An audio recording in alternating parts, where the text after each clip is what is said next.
Hey guys, my name is Karan. Welcome back to the channel.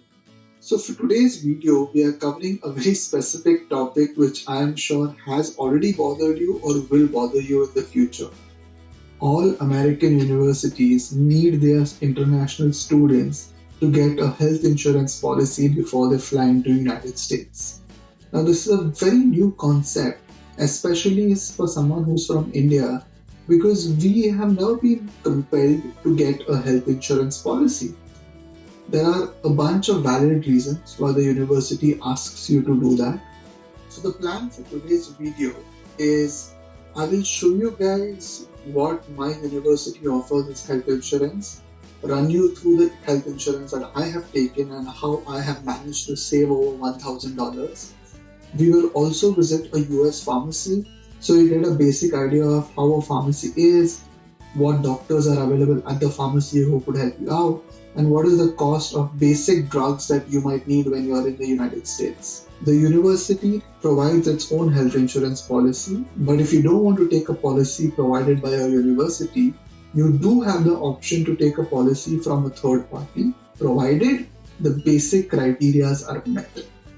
Now, let me just take you through the policy that I have taken, how you can find a policy like this, and what is the best policy for you. So I'm going to run you through the insurance provider that I use, which is PSI Insurance.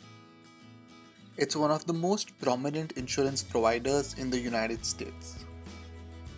So as soon as you log into the insurance provider's website, you need to go to insurance plans and you will see a column where you can enter your university name, which is Drexel University in my case.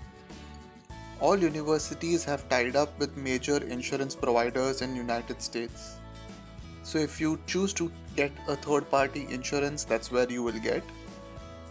Once you go to the F1 student section, under it you will see the deadlines that your college has set for you to apply to third-party insurance policies which will qualify as waiver. If you do not comply with these dates, your university will apply its insurance on you and you will be forced to pay that insurance amount as a part of the bill of your next term. Other factor to consider is your age group. The amount of money you pay for the policy is directly proportional to your age. For example, if you're 21 years old, you pay $873 for a gold policy. And if you're 26 years old, you pay $1,514 for your policy. So your age group will determine the amount you will be paying for your insurance policy. And this does not mean if you're 21 years old, you pay more than what a 20-year-old would pay. There are age groups that are created. So from 20 to 25 is the first group, 25 to 30, and 30 to 36, 36 and above. Trust me when I say this, a single visit to the doctor for something as simple as a cold or a cough would cost you anywhere between $250 to $300. So it's always better to take a plan that would cover that cost. Now let's focus on the online waiver section and how can you waiver your college insurance. There will always be a waiver doc on your insurance website, and once you click on it, it will redirect you to your college insurance page. So this is Drexel University's insurance page.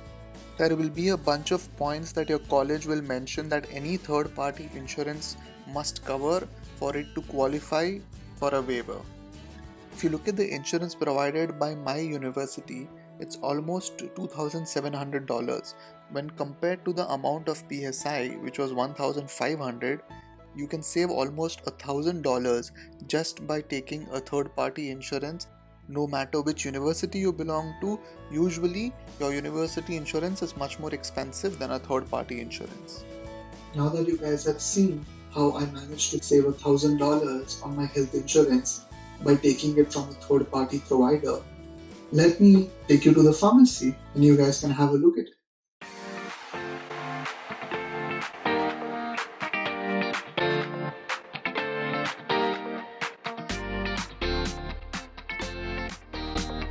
The reason why everything's so expensive in the United States, especially healthcare, is because now compare those small little pharmacies in India that we're used to going, and then let me show you the pharmacy in the United States.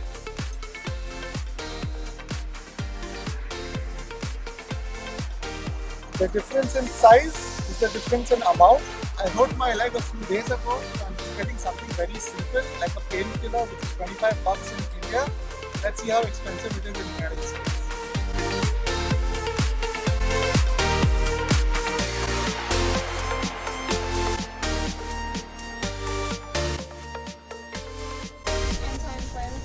Yes, the mefenamic acid. Something that contains mefenamic acid, I guess. Can you help me out with that?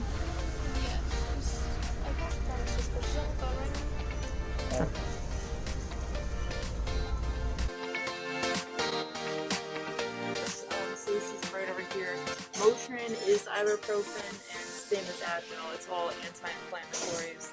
And then the most powerful one is Aleve. That one lasts longer. Yeah, they come with like a million forms of the same thing. Like if you want a tablet, these ones are tablet/capsules. So these are the painkillers in the United States, and that's how much they cost. $14 for a painkiller. That's around 1,000 rupees.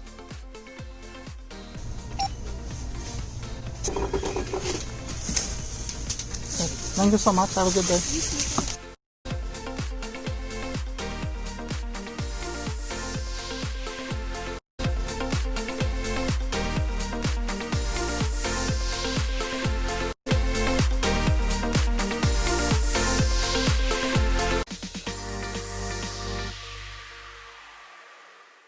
And we're back.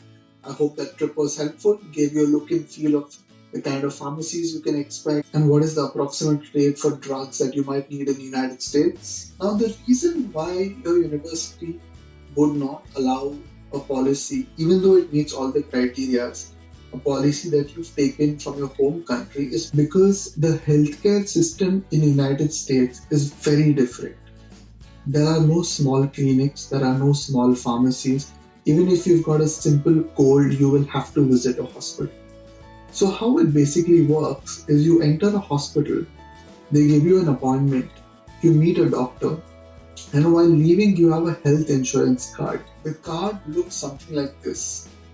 It's a very simple card, the size of a credit or a debit card, and you get this card when you buy a health insurance policy. So once you're done with your treatment for the day, while getting out, you just show the card, it is scanned at the reception, and you leave. You don't make any payments, nothing needs to be done. Around a month later, you will get a bill from the hospital. Now that bill would be anywhere between $25 to $50 based on the policy that you've taken. This is a very efficient system that is carried out all throughout the United States, where you get yourself treated, you don't pay a single dollar, and a month later, you get a bill.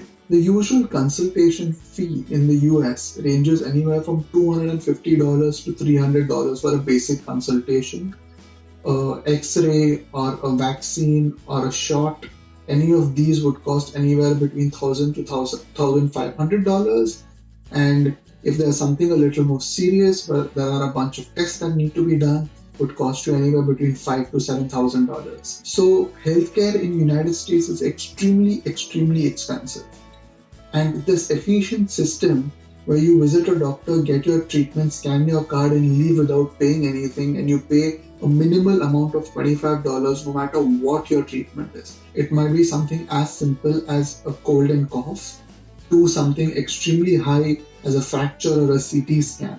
No matter what level of medical expense, you will have to pay only $25. So this system can be taken care only if your health insurance is from the United States, because all these health insurance companies are linked to your university. So you need to enter the hospital, get yourself tested, scan your card, leave. A month later, you'll get a bill of $25 to $50, pay that amount online, and you're done. And this is the reason why you are not permitted to get health insurance from your home country.